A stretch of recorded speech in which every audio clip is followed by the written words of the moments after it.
back at WNST, Towson, Baltimore, and Baltimore Positive. We are finally doing something that, I don't want to say it feels normal, Luke Jones, but it feels like what we would be doing, not just on April the 20th in any given year, but draft week. And I'm trying to take this as seriously as I've taken the other 23 or 24 drafts, and I will begin this the same way I begin it with Dennis Colatzos on Thursday, anybody else. I'm here to say that I am very, very skeptical that we're going to play National Football League football in the way that we know National League football to be played. And the reason for that is I saw the beaches in Jacksonville. I see idiot governors in South Carolina. And how dare I not stick to sports during a draft week? But I am really dubious about whether these players are going to get to the field. I saw Lamar Jackson took his side in the political debate, and that will be debated, I'm sure, for months and years ahead, especially here locally. It is a very, very weird draft week, and I'm going to try to play along. I have Dennis on. I have Brian Billick on. Greg Cosell is going to join us. Mike Tenier is going to join us. I am going to, for the next couple of days here, put on my Keep the Preakness in Baltimore pin, and I'm going to, be the Baltimore Positive guy, that we're going to play football and the Orioles are coming back next month. But, if I didn't have an FCC license, I'd say that's all bullshit, Luke. Well, they're going to play football again at some point. No doubt about that. And that's where you look at this draft and you say, okay, the Baltimore Ravens are picking their next meaningful players that are going to make an impact on the next time they play, whether that's September, whether that's October, whether that's November, whether that's 2021. I don't know. I'm not going to sit here and try to tell the future like I know more than anyone else. Yeah, you're trying to figure the virus out like all of us, right? Yeah.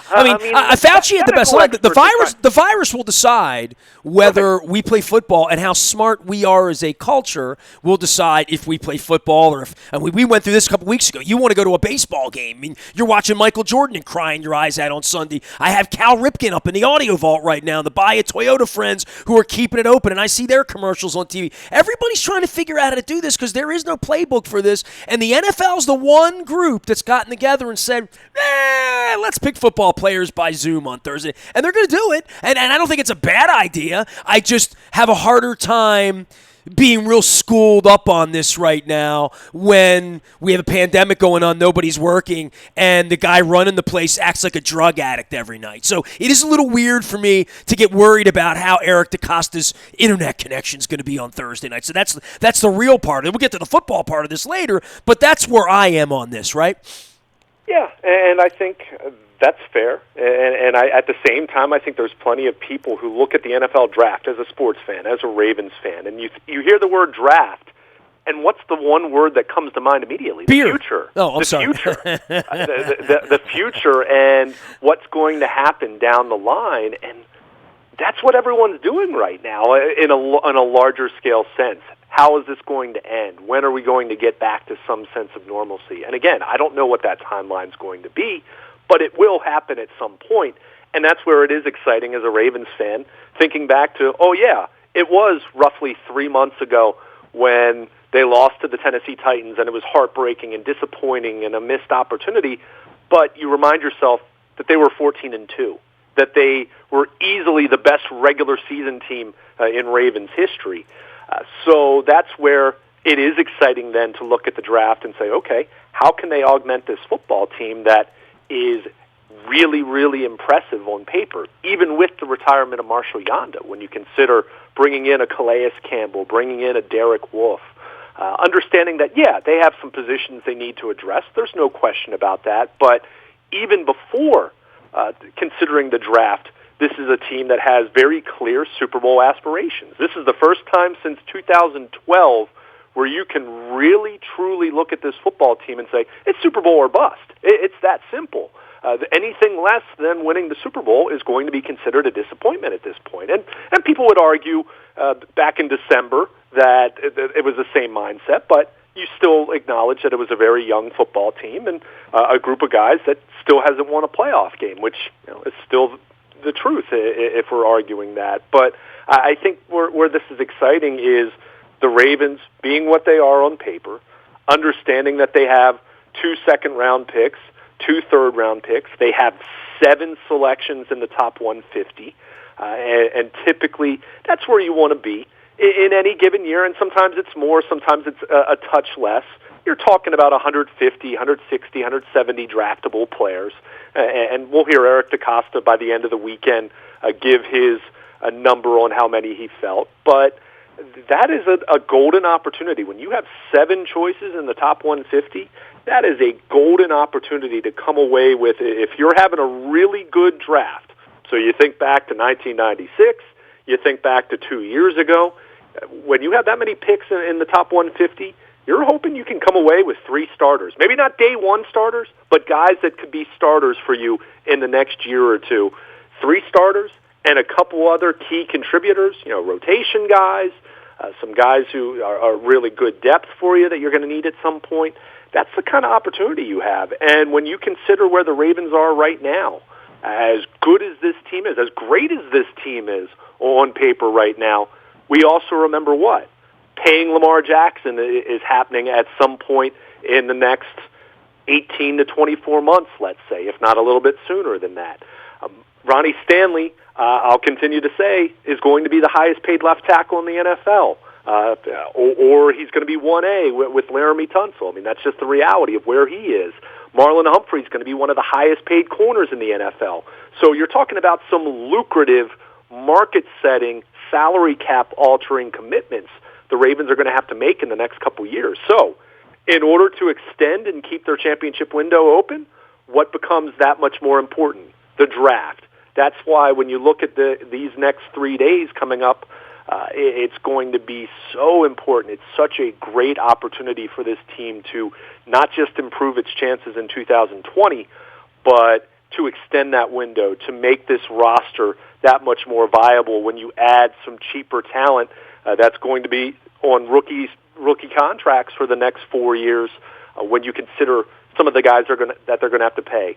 Some of the veterans they have on the defensive side of the ball that, frankly, are either going to become a little more of a question in terms of value, or they're just not going to be as viable of a player over the next few years. So it's all about that pipeline of talent, and we've known that from the beginning. Go back to 1996, and you talk about the future that was laid with the first 2 picks in franchise history. But I just think when you're a Ravens fan, looking at how last year ended, understanding the climate of the real world right now, trying to have a pleasant distraction. That's why this draft is that exciting, because I think it's such an outstanding opportunity for a team that I think is already really good to great to get that much better over the next 3-day period this weekend. So, God, how long ago does it feel Lamar Jackson playing the Titans? How long ago does that disappointment feel? Dude, how long ago was the Super Bowl? An eternity. I mean, you and I were in Miami having Cuban food. It feels like years ago, man. It was 2 months ago. It's crazy. No question. And that's why having something like this is so valuable, not in the real-world context. In the real-world context, it's a bunch of guys that are, a handful are going to become millionaires. The other guys are going to get a little bit of money. It'll be their only opportunity playing football over the next few years. But in the sense of so many people dealing with real-world problems, that's why, as much as I was on the fence about free agency to start, I saw the distraction that it provided for a lot of people that needed it. In the same way that people watch the Michael Jordan documentary Sunday night. Twitter, for the first time in weeks and weeks, kind of felt normal in the sense of how a sports fan views Twitter. But the draft is going to be that next step, that next, maybe last sporting event for who knows how long, that really distracts people that are sports fans and sports fans that have been so trained, programmed, accustomed to having sports as that escape from real life that it just hasn't been there for obvious reasons. So from that standpoint, yeah, I mean, it's been 3 going on 3.5 months since the disappointment of the Tennessee loss. As you mentioned, it's been 2.5 months for the Super Bowl. It feels like it's been about 6 months. So to have this, I think it's good, and it's helpful for people who need that little bit of a distraction. Not that anyone's going to forget about the virus or the pandemic or being, staying at home and everything that's going on with that and all the economic pain, people that are dealing with the pain of loved ones being sick or fear of loved ones getting sick. I mean, that's why this is fun. And it's fun to talk about it in a sense of the future and knowing that normalcy will return. It might not look exactly the same. And even if we are talking about a football season in 2020, it might look drastically different than what we're accustomed to. But I think when you do look at the draft and you think about the word future, that's where it's welcome, because the present isn't a whole lot of fun in most ways you can view it at this point. So that's where the Ravens and Eric DeCosta, I mean, this is an exciting opportunity to get better. What are you expecting, man, from a television coverage perspective in this thing? This is going to be a really weird – I mean, it's going to be interesting to tune in just to see what it's like. And I'm going to talk to Coach Billick a little bit about that. I see Baldinger setting up from his lair up in Cherry Hill. And, I see various people that I follow, Mike Silver, friends of mine, real life friends of mine, right, how they're handling this. You did the conference call with Eric DeCosta last week. Honestly, it skipped my mind because I was interviewing Cal Ripken and doing the stuff that I'm doing with Baltimore Positive as well. In preparation for all of this, I think the Ravens have a hell of an advantage. They already have a hell of an advantage because of who they are and their acumen. But this is one of those years where, they have a different kind of sense about how to do this, I think, than a lot of other places where none of these kids have walked into a building where the coach and the GM barely know each other and the staff hasn't had a chance to put their equipment down and their wives were somewhere else and the virus broke. I mean, this is a lot of upheaval in 7 or 8 or 9 organizations where there were major changes at the top after the Super Bowl, where you and I came back and settled into our lives of the pandemic, and they're trying to draft football players in a new job, in a new place, from somewhere else without meeting them. This is a free-for-all draft. This is one of those weird days where, when it rains at the racetrack, right? And all the odds are off and everything's weird. I think this is a different kind of draft because of that. Oh, I don't think there's any question about that. One of the things I'm looking forward to most, just from the picking of players standpoint, we'll get into the production and ESPN and NFL Network partnering up, which I think was a great idea, having these personalities that they're going to chime in and go all across the country hearing different opinions. But I think just the volatility of this. I mean, think about all of the opportunities, all the events throughout the pre-draft process where coaches, GMs, scouts, team executives, they get together at various pro days. I mean, and they were able to meet at the combine, so there was some of that. But that was, the combine was 2 months ago at this point. But when you have all those pro days, there's always the opportunity for so much groupthink. And guys in the league talk. They're not going to give away which player they love the most, but they're all looking for feedback. They're all looking for confirmation of how they feel. I mean, confirmation bias is such a big part of life. You're always looking for people who think the way you think. I mean, social media is a great example of that, good or bad. But I think without having those various pro days, one, you have less information to go off of, and I think there are going to be gaps, and not having the official visits, people coming into your facility. There are very real gaps here. There are medical questions that I think teams are going to have to take a little bit more of a leap of faith than they would like. But just the volatility. I expect we all, mock drafts are unavoidable, right? I mean, there are good ones, there are bad ones, there are terrible ones. I mean, that's just the nature of it, because it's hard to predict, especially talking about a team like the Ravens who are 28th. I mean, there are 27 football players that are going to come off the board, assuming they don't move up or down. But I think we're assuming there are first-round guys that aren't necessarily going to be first-round guys in league circles to the degree that we can normally anticipate or predict. And I think there are going to be some guys that people are probably viewing as second, third-round kind of talent that there are teams in the league that are much, much higher end. And what I'm saying isn't untrue in other years, but I think there's a far greater likelihood to have that much more volatility, which makes this fun.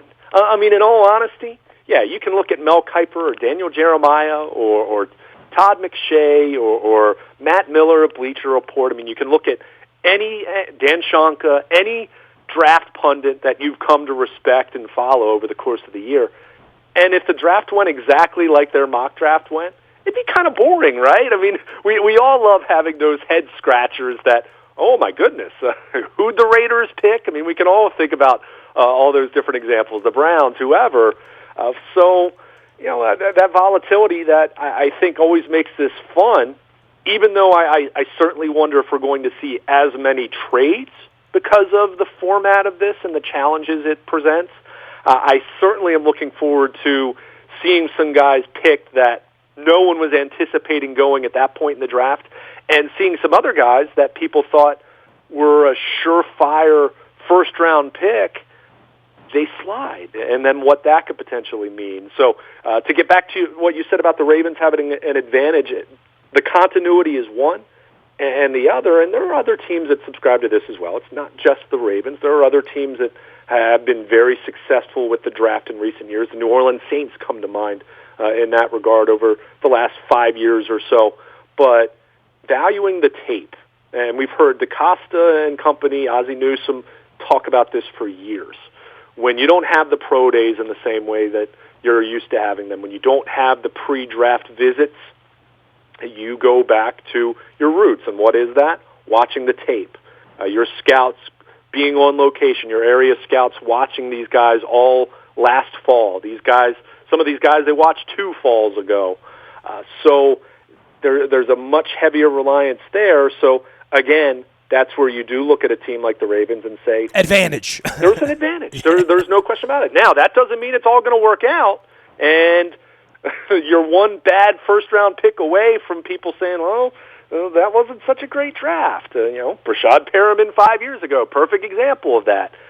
But on paper, and when you do look at the variables at work here, teams like the Ravens certainly should have an advantage. And then that's where I go back to the volume of picks. Eric DaCosta talked about this. There's way more luck involved in the draft than even the best teams doing it care to admit. It's just the truth. Go back and look at the numbers. You can find periods of time post-Super Bowl 47, those 5 years that the Ravens drafted, those 4 or 5 years until these last couple drafts, it was very much middle of the pack how the Ravens did. The luck factor is huge. The art versus science factor is real. So from that standpoint, you like having a couple more lottery tickets than the other guys to hit on some players. So that's where, not saying the Ravens wouldn't trade up, and certainly if there's a guy that they really covet that starts to fall in that first round, I could see a scenario where they move up a little bit here or there.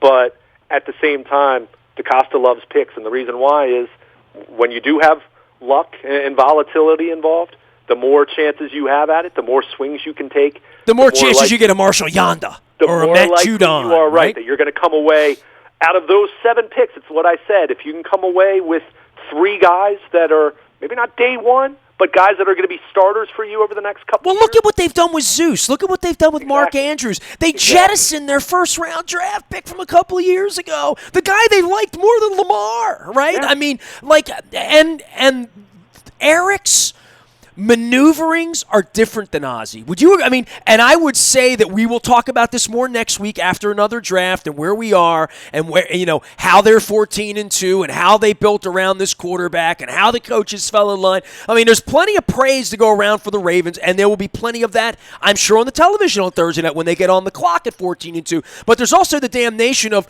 well, the kid's lost 2 home playoff games in a row the last 2 Januaries too, and until he wins one in a January, and whether they get to the field this year or not, I will go back to the beginning of, I will be shocked if they are playing football in September. I will continue to say that. And if you and I are there, elbow bumping, sitting 6 feet apart in the press box or whatever it is, Luke, I will gladly go back and say I was wrong in April. The orange guy was right. There is no virus. It's all a hoax. Let's go play football. I don't think they're going to play football, so that's one of the reasons I'm having a harder time with this. But I do feel like the timeline of where we were with 14-2 and where Thursday night is with the TV coverage, there is going to be so much praise heaped on the Ravens. And I think part of this is Eric behaves differently than Ozzie. And I think Eric makes different decisions than Ozzie would make.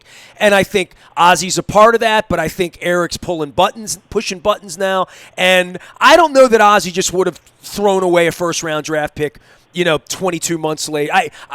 I think they're behaving differently, and I think Eric has some science, some stats, some analytics, some feelings about what an older tight end would look like. I just see them behaving differently, especially in the season last year. The amount of players they went out in the pro personnel market, the signings late in the year of Domata Pekka, and these they were still adding players. I don't know that Ozzie thought like that, especially at the end.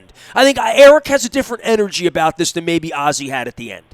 Yeah, I mean, I don't know if I'm with you on the in-season acquisitions. I mean, those were things they had to do, and it's not as though they haven't signed players in season before. But I do think maybe not even as much with the draft, although certainly they've leaned more towards the analytical side and modeling and player tracking and things of that nature. But they were starting to do that. And let's be clear, I mean, and you know this as well, Eric DeCosta always had a ton of influence with the draft, at least if we're talking semi-modern history. I mean, it's not as though it was Ozzie Newsome being, you know what, though? I will say I know enough about that to know that Eric didn't get what he wanted all the time, or even, or even maybe even most of it. You know what I mean? Like, Ozzie had a feeling about someone and felt it, and that was that. And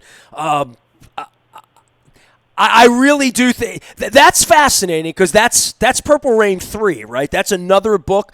But I think if I went player for player with Eric DeCosta over 25 years and said, would you have taken that guy? I don't know. On the clock, Eric might have had a different feeling half the time, than Ozzie. Maybe they were a player or three or two apart, but the drafts would have turned out differently if Eric would have picked the players. I mean, I'm sure that I think that would be the case. You and I like each other a lot, and we hang out together a lot, and I'm sure we evaluate things differently a lot. And in any case, when it would come to music, when it would come to anything, I just think the team's being run differently, and I don't say that as critical. I just think that that's the way two different human beings would look at things, and I think Eric is running the thing differently than Ozzie would run it. And I think once you get off the Y of the road in one direction or another, look, this organization took Lamar Jackson. I don't know whether that was Eric influenced or Ozzie influenced or John influenced at this point, although he gets some credit for it for being on board with this when Joe Flacco was around and what they really thought of Joe Flacco, or who disliked Joe the most or thought Joe was the most washed up, or whether they all universally felt that way.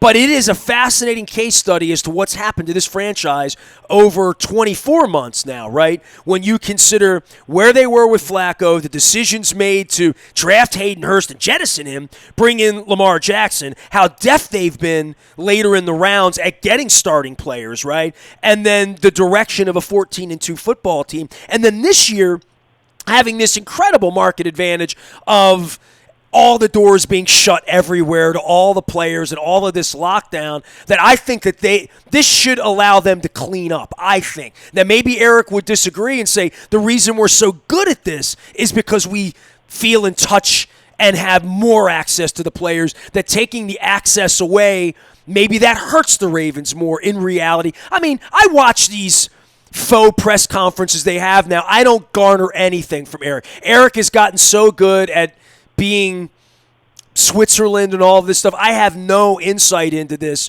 other than to think, I think they know more than everyone else, and I think this helps them. I could be wrong, though. Yeah, I mean, I don't know if it's no more than everyone else as much as let's go back to why this is so different. I mean, we can talk about analytics.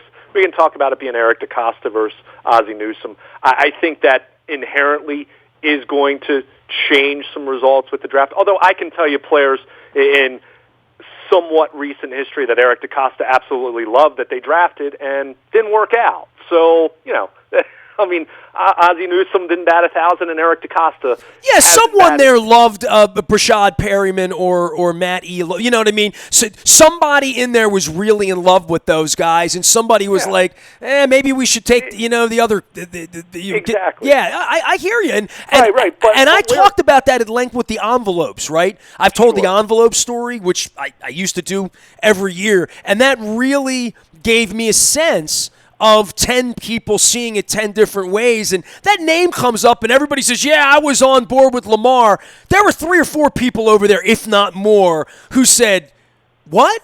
We're doing what? I'm sure that was the case, right? Oh, at least privately, even if you were on board, because the most influential people in the room were on board, there's going to be some of that you don't know. But here's where I think it differs, and yes, people will talk about the analytics aspect to this and having more people in the room. And I mean, I can tell you, going back probably 6 or 7 years ago, even the Ravens were doing things from a risk aversion standpoint, tracking college players' health, for example, over the course of a season, watching tape and tracking, how many plays did they miss because they were shaken up, even if they came back in the game, different things like that. So they've been doing that kind of stuff for quite a long time now.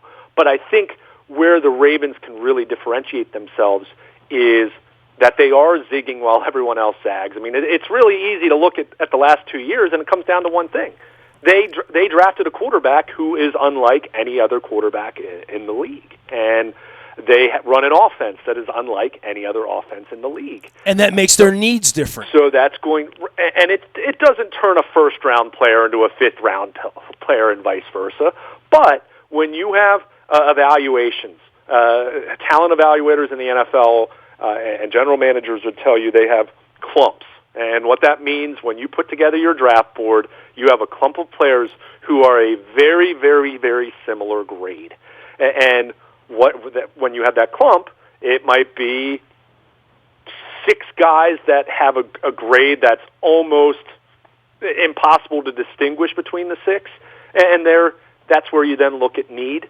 And then more specifically, if you're talking about a little more of a unique skill set, like 2 wide receivers where one blocks, has a little bit more of an innate ability, a toughness to block that most offenses probably won't even care about. The Ravens care about it. That's not to say that blocking is the only quality they like in a wide receiver. I'm giving a very simplistic example, but how you view clumps of players might differ a little bit from the Ravens offense compared to the rest of the league. And then on the flip side, and we talked about this a lot last year, I think it is very easy, even though you could look at this free agency period where they acquired Calais Campbell via trade, but still essentially like a free agent acquisition, and then they bring in Derek Wolfe. But it is very clear from a cap standpoint, from a financial standpoint, from a strategic standpoint, where is the strength of their defense? It's the secondary. And for years, that wouldn't have been the case. We would have been talking about edge rushers. We were talking about... Oh, I can Google a lot of Luke Jones inked WNST.net bylines that, from 2014, 15, 16, 17, 18, 19, that were all about when are we going to get to a point where we have 3 Marlon Humphreys or whatever, right? Right. And I mean, you look at where they were 5 or 6 years ago from that standpoint to where they are now. Now, that's not just a Ravens thing, mind you. You can go to Football Outsiders, you can go to Pro Football Focus, you can go to a number of analytic-minded football analysts who will tell you that coverage on the back end is consistently going to be more valuable than pass rush. Because why? You can do what the Ravens did last year, which was blitz more than anyone else in the league and cultivate pressure, create pressure. Now, in a perfect world, yeah, they'd like to come away with another edge rusher, a blitzing inside linebacker, whatever you want to throw into the mix there to make that pass rush better. And one reason why they put so much effort into acquiring a Calais Campbell and a Derek Wolfe is to have opportunities where you can create pressure with four-man rushes last year, which they were not very good at doing.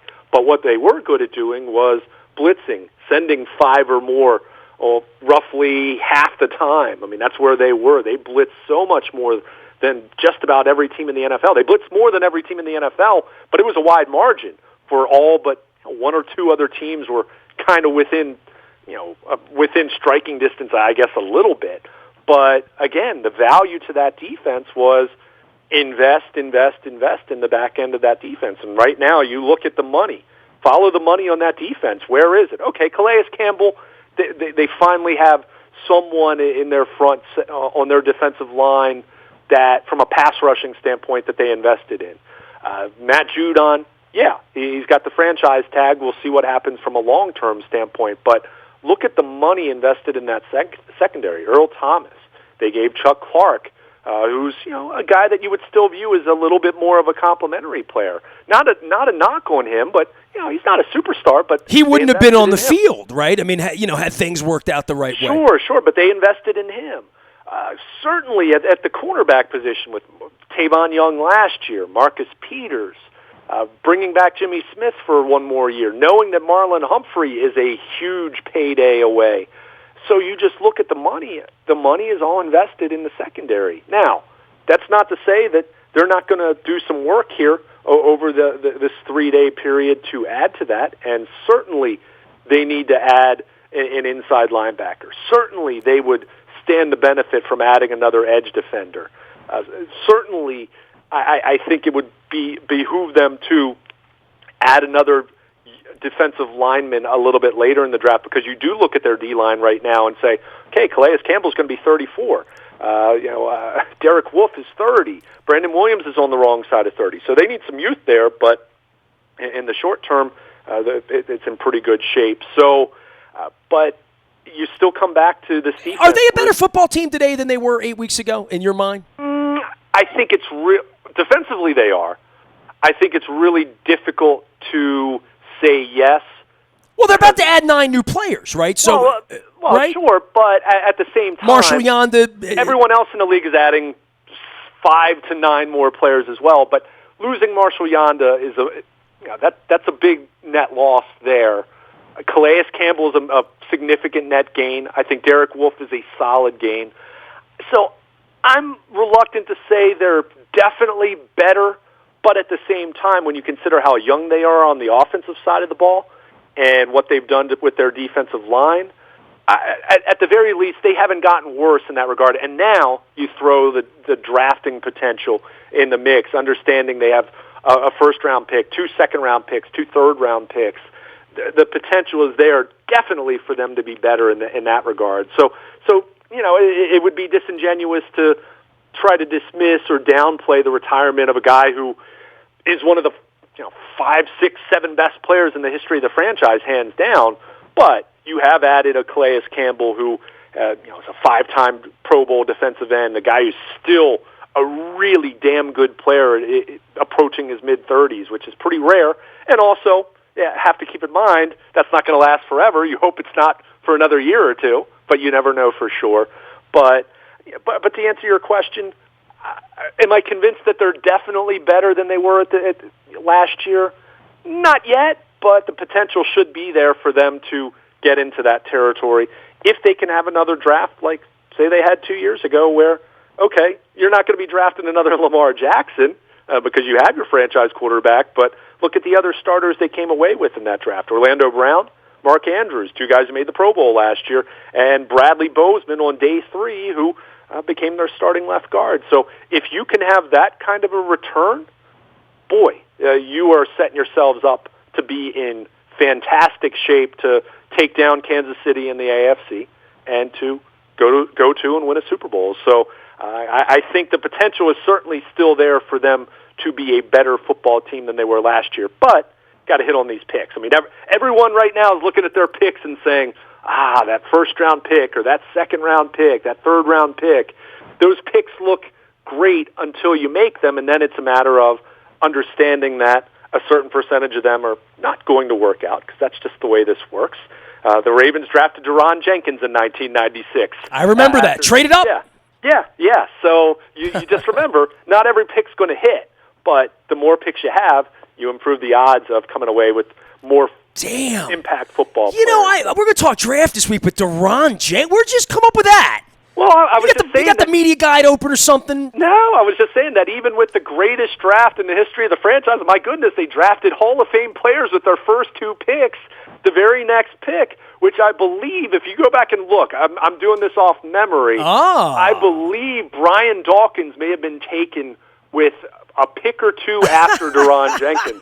I'm not beating up. Hold on, I'm going to go back and look it up now. Because that was the time I was up in New York, and I got my John Ogden hat up in the closet. I should have put that on this week. Maybe I'll do that in the next segment as we go through the league here. But I got the 96 draft. Hold on here. I'm going to go second round. I could be wrong. Hold on. Deron Jenkins was picked. Hold on. Let's see here. Deron Jenkins was picked 55th. All right, overall from Tennessee. Okay. From Detroit, from Denver, so that was the 55th pick. Bobby Ingram was 2 before. I'm just trying to see here who else was in the range. It may be 4 or 5 picks after. Hold on. Brian Dawkins was 61. So 6 picks after. And look, to be clear, I'm not. That's not a criticism. By the way, Aaron Beasley, Ray Mickens, a bunch of guys who were better cornerbacks were taken 62nd, 63rd. If we're gonna nerd out, Donnie Abraham was taken 71st. He made a Pro Bowl. Mo Williams came here and played a few years later. Dorian Brew was a later Raven. There you go. He was taken 79th by the Miami Dolphins that year. We could have had Teddy Bruschi, 86th overall that year. Could have had a guy. I don't know how this would have worked out. I mean, we had some wide receivers then, but a guy named Terrell Owens was taken 89th at Chattanooga. He was a Raven for a minute, Yeah, he was a Raven. So all these guys came afterwards. So anybody on Ozzy about Ray Lewis and John Ogden could have had Terrell Owens. Didn't take him, right? Could have had Brian Dawkins. But the point here is, these picks that the Ravens have, I keep talking about it, 7 in the top 150. They're not going to hit 7 times. They're not going to hit 6 times. They're highly unlikely to hit on 5 of those. But if you can hit on 3 of those, if you can hit on, dare I say, 4, even if the 4th, let's say, is just a good rotational player for you, or a great special teams player for you who is a part-time guy as well, then you got something there. And that's where it's exciting. So, from that standpoint, I mean, the Ravens have a great opportunity here to get better, and better than 14-2. Well, probably not better than 14-2, but to be in a position where even if you go 12-4, your true talent level is either the same or maybe a little bit better, and maybe you have that wide receiver that gets you over the hump. Yeah, they better be better the third week of January. Right? Maybe you have that inside linebacker that. Maybe isn't Kenneth Murray or Patrick Queen in the first round, but maybe it's talking about some of the guys in the second round. A Malik Harrison, for example, someone that profiles as a thumper. Someone like a Jordan Brooks who might not be great in pass coverage, but could be a thumper. Maybe that inside linebacker that helps them not get run on the way they were in mid-January. So I think. It's hard to look at this in terms of, are they going to be better than 14-2? I would bet that they're probably not going to be. I would bet they're probably not going to go 14-2 again, just because that's the nature of the beast. But in the same way that the Ravens were 12-4 in 2011, and then they were 10-6 in 2012, can you add a couple pieces that once you get into January make you a little bit different, make you better at playing off schedule? How many times did you hear me talk about that the week of the Super Bowl? Finding that additional wide receiver that can help this team in the event that they fall behind 10 points and they need to move the ball a little more quickly and play with more pace and throw the ball a little bit more. Give Lamar Jackson that extra weapon to be able to do that more effectively.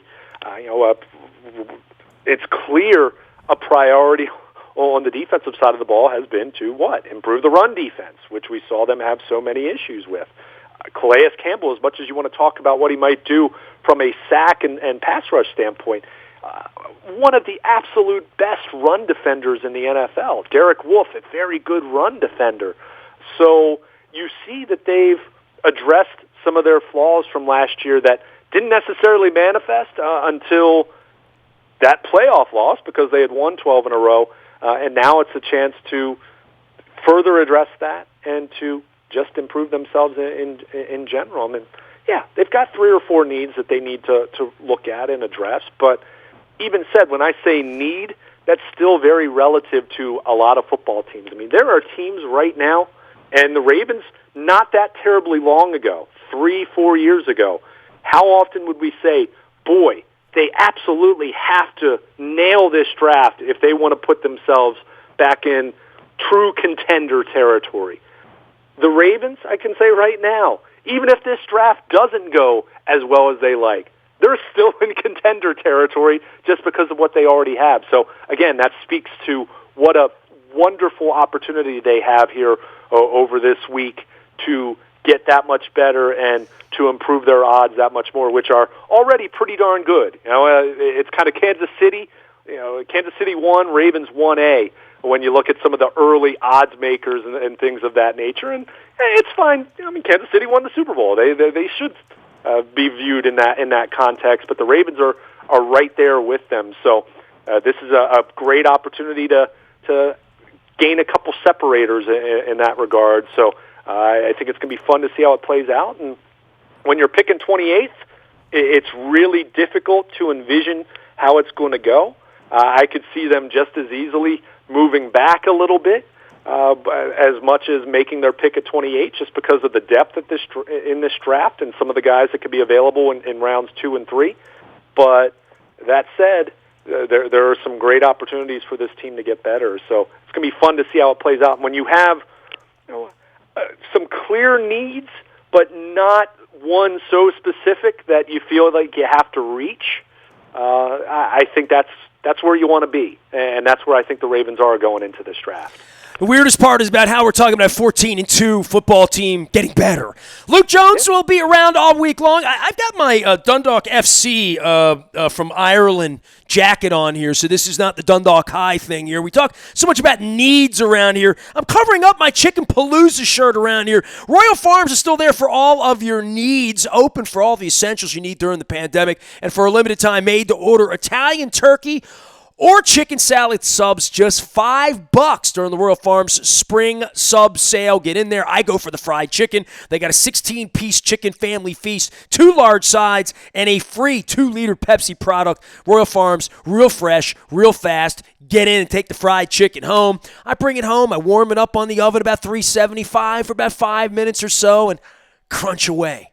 Tried to make fried chicken at home a couple weeks ago. It was a mistake. Just go to Rofo. Save the mess. Trust me on that.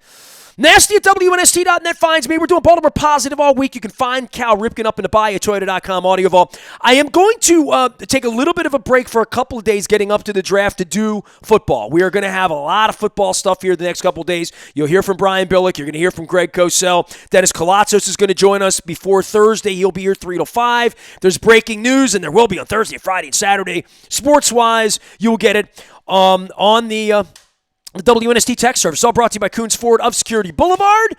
Wow, we get so many sponsors to thank.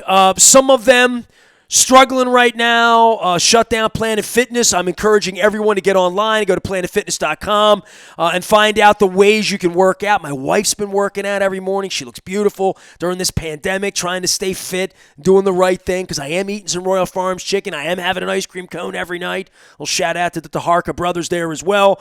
And Royal Farms open for you. Pizza John's. I got to get some pizza. I haven't been down to Essex. I've been trying to stay at home, wear the mask, do the right thing. But Pizza John's is open curbside. You can they will deliver it anywhere in the country. You can click and ship Pizza John's pizza. You can also do that with Fadley's. You can do that with our friends at Costas. We ship crab cakes. We're shipping pizza. The places that are open, you need to support them. Stay fair. Drop by and see them curbside over in Catonsville. We have so many sponsors. Al's down in Essex. When I get to Pizza John's, I'm going to get over to Al's. My friends at Icy Delights are still doing incredible Hawaiian ice. First warm day. We get over 70 this week. Make sure you're checking them out as well. All right? I am Nestor. He is Luke. We used to do just sports here, but right now we're keeping calm, we're staying local, and we are abiding all things Baltimore positive.